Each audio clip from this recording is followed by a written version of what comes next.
Hello to everyone, this is Mudassir and you are watching Voice Tutor में आपका स्वागत है।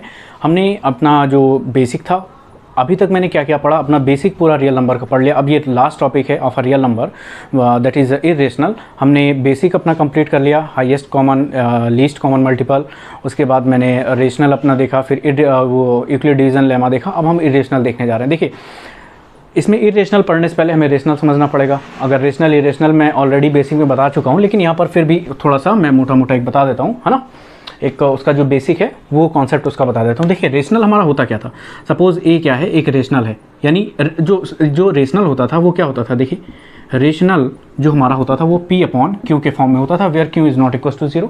यानी कोई भी रेशनल है वो P अपॉन Q के फॉर्म में होगा। देखिए, और जो एक चीज़ और यहाँ पर याद रखिएगा, जो हमारा इंटीजर है, इंटीजर भी क्या होता है, रेशनल होता है। सपोज इंटीजर हमारा क्या होता था, 2 3 4, ये अभी तक तो इंटीजर है, लेकिन अगर इसको हम 1 से डिवाइड कर दें तो ये P अपॉन Q के फॉर्म में आ जाएगा।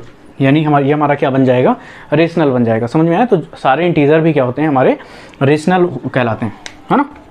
अभी हम आते हैं कि हमें अगर कोई स्टेटमेंट इरेशनल प्रूव करना है, तो इरेशनल की डेफिनेशन क्या होती थी, those numbers which are not rational are irrational. जो नंबर रेशनल नहीं है वो इरेशनल है।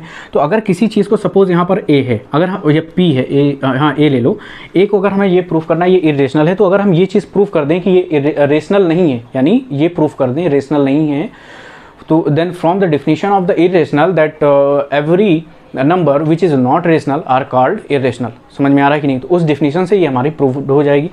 सेम वैसे ही है जैसे मैंने यूक्लिड डिवीजन लेमा में आपको कॉन्सेप्ट बताया था कि एक ग्लास है और वो आधा खाली है। अगर आधा जो है आधा भरा हुआ है और ये आपको प्रूव करना है कि प्रूव करिए ये आधा भरा हुआ है, तो अगर हम ये प्रूव कर दें कि ये ग्लास हमारा आधा खाली है, तो ये बात प्रूव हो जाएगी कि जो है हमारा ग्लास आधा भरा हुआ है। यानी using any statement to prove another statement, using any proved statement to prove another statement, that is called lemma. मैंने स्टार्टिंग में पढ़ाया था जो लेमा, और आपको उसकी एल्गोरिदम की डिफिनीशन में बताया था, वहाँ यहाँ पर उसी का यूज़ होगा। यानी किसी एक प्रूव्ड स्टेटमेंट को हम लेकर प्रूव करेंगे और दूसरी स्टेटमेंट को, उसी को हम बोल देंगे।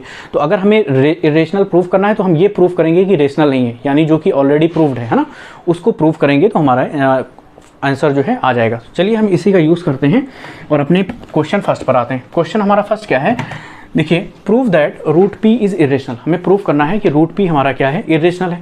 तो यहाँ पर हम क्या करेंगे, यहाँ पर लेट कर लेंगे। लेट सबसे पहले जो प्रूव करना है उसको हम लिख लेंगे। यहाँ पर सोल्यूशन में लिखेंगे, यहाँ पर सोल्यूशन में स्टार्ट करेंगे, लिख लेंगे we have to prove that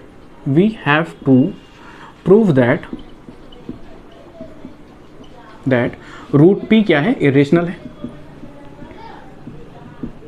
we have to prove that root p irrational है। अगर हम ये लेट कर लें, लेट एक स्टेटमेंट हम लेट कर लेते हैं, रूट पी क्या है, रेशनल है। अगर हमें इरेशनल प्रूव करना है तो हम लेट करेंगे रूट पी क्या है, रेशनल है, और इसी स्टेटमेंट को हम रॉन्ग प्रूव कर देंगे। यानी जो हमने प्रूव किया ये गलत है, यानी ये रेशनल नहीं है। ये हमें लिया है रेशनल है, स्टेटमेंट मैंने ये लिया है कि रूट पी रेशनल है, लेकिन हम अपने इसी स्टेटमेंट को रॉन्ग प्रूफ कर देंगे। मीन्स तो उससे क्या निकल के आएगा कि रूट पी रेशनल नहीं है। तो जब रेशनल नहीं होगा तो जो भी रेशनल नहीं होते वो हमारे इरेशनल कहलाते हैं। तो यहाँ पर देखिए, रूट पी क्या है, हमारा रेशनल है। ठीक है, तो अगर कोई चीज़ रेशनल होती है तो वो P अपॉन Q के फॉर्म में होती है। आप P अपॉन Q या A अपॉन B कुछ भी लिख सकते हो, कोई दिक्कत नहीं है। तो रूट पी, अब यहाँ पर ऑलरेडी P है तो हम इसको A अपॉन B के फॉर्म में लिख लेंगे, है ना। हम रिपीट नहीं करते हैं सेम नंबर सेम डिजिट। तो रूट पी क्या है, रेशनल है। तो रेशनल हमेशा A अपॉन B के फॉर्म में होता है, तो root p A upon B के इक्वल होगा। यानी रूट पी अगर रेशनल है तो रूट पी रेशनल के इक्वल होगा, और रेशनल हमारा क्या है, A अपॉन B, जहाँ पर B हमारा which is not equal to 0, B is not equal to 0। अब हम क्या करेंगे, इसको इस पर से स्क्वायर करेंगे, squaring on a both side. एक लाइन यहाँ पर लिख के फिर ये स्टेप करिएगा, मैं इसी में कह दे रहा हूँ। Squaring on a both side आपका ये आ जाएगा, है ना। यहाँ से रूट हट जाएगा, हमारा रूट का स्क्वायर रूट हट जाएगा, P इक्वल टू कितना आ जाएगा आपका, A स्क्वायर अपॉन B आ जाएगा।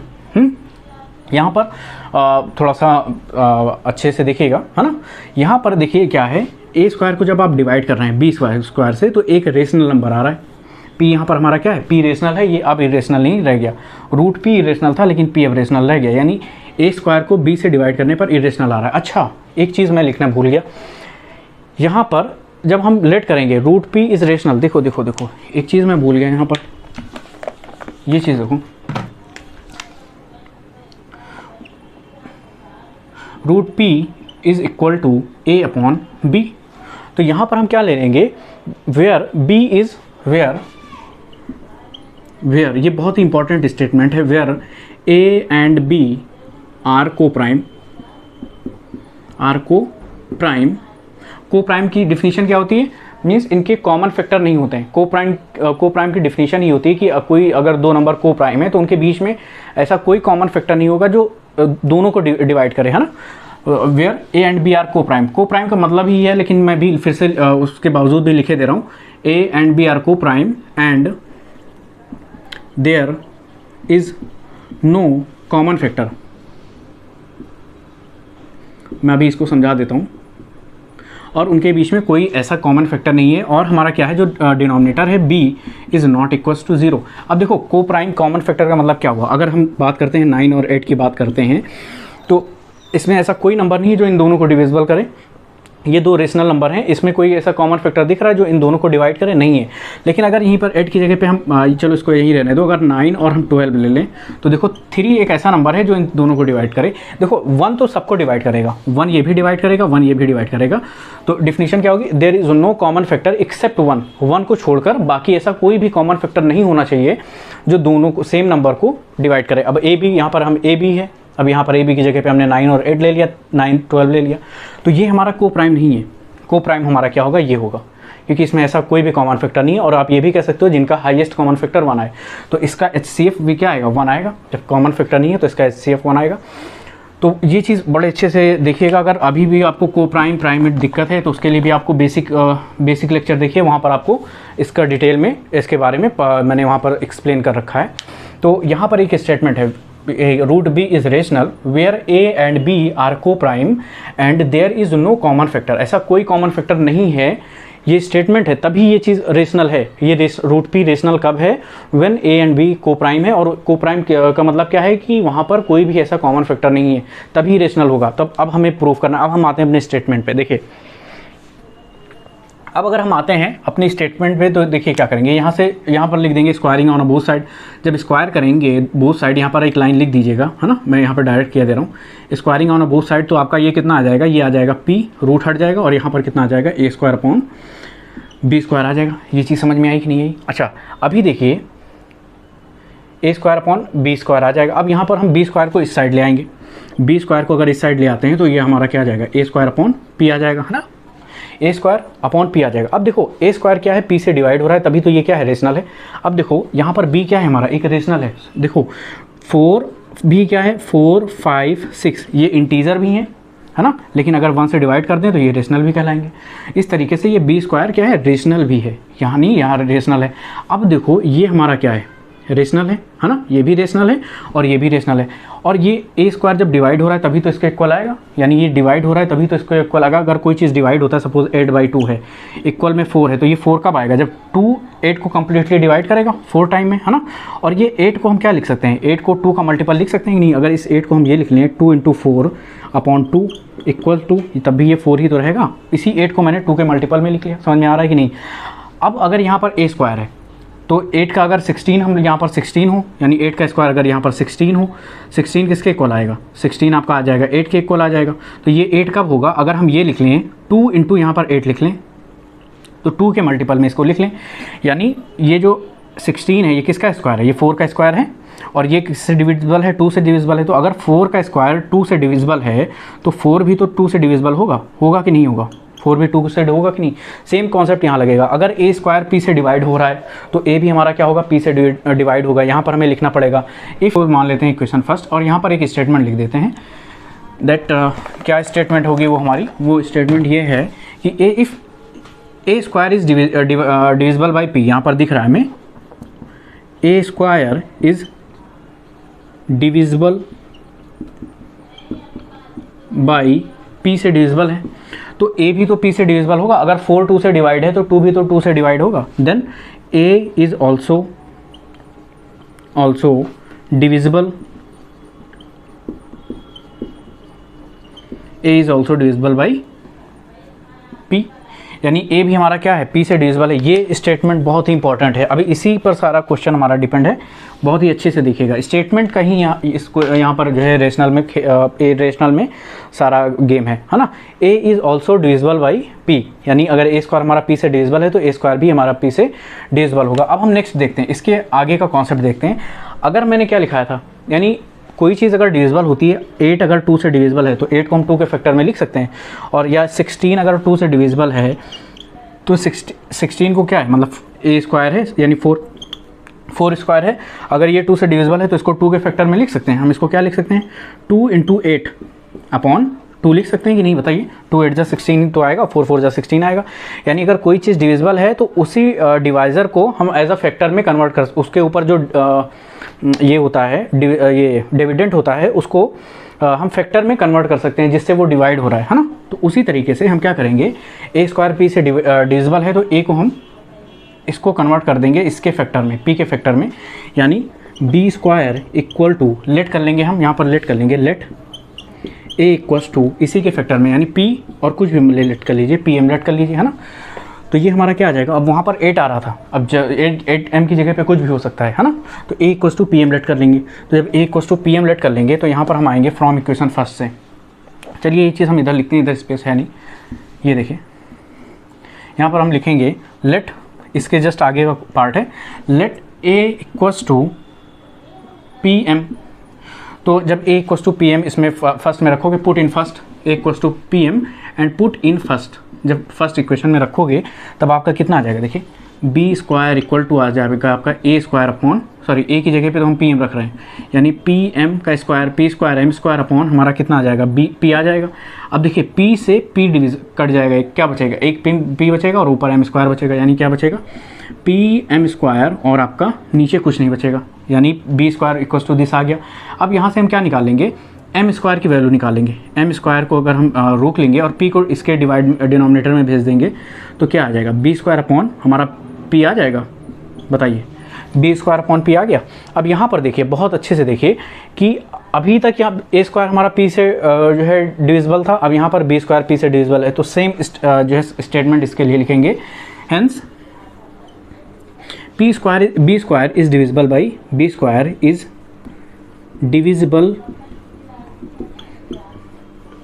by p, so b is also divisible by p, b is also divisible by p,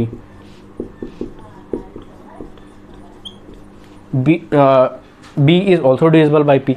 अब यहाँ पर देखिए दोनों किस चीज़ से, हमने हमारा स्टेटमेंट क्या था, a और b को प्राइम होने चाहिए, ठीक है, उसमें कॉमन फैक्टर नहीं होना चाहिए। को प्राइम का मतलब ऐसा कोई फैक्टर नहीं होना चाहिए जो a को भी डिवाइड करे b को भी डिवाइड करे, लेकिन निकल के क्या आ रहा है, a को कौन डिवाइड कर रहा है, p डिवाइड कर रहा है, और यहाँ से क्या निकल के आ रहा है, b को भी कौन डिवाइड कर रहा है, p को डिवाइड कर रहा है, यानी p दोनों को डिवाइड कर रहा है, a को डिवाइड कर रहा है, b को डिवाइड कर रहा है।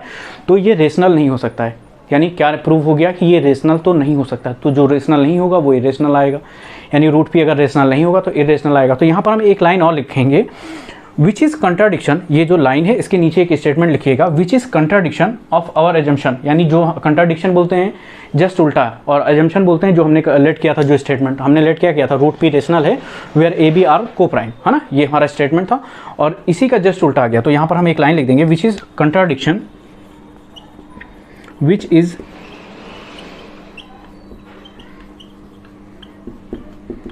Dickson of our assumption,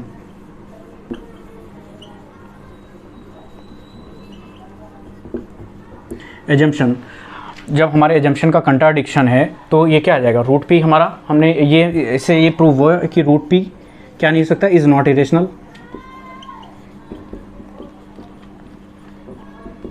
root p is not rational, hence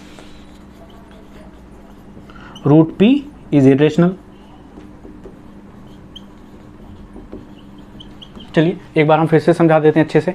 हमें प्रूफ क्या करना था, देखिए रूट पी को हमें रेशनल प्रूफ करना था और हमने रेशनल के इक्वल में ए अपॉन बी के फॉर्म में ले लिया, फिर इस रूट को हटा दिया, यहाँ पर स्क्वायर ऑन बोथ साइड कर दिया और हमारा ये क्वेश्चन आ गया। अब देखिए ये इसमें आ गया a is divisible by p और यहाँ पर ये भी आ गया b is divisible by p, यानी दोनों किससे डिवाइड हो रहे हैं, एक ही फैक्टर से डिवाइड हो रहे हैं, पी से, ये भी पी से डिवाइड हो रहा है और ये भी पी से डिवाइड हो रहा है।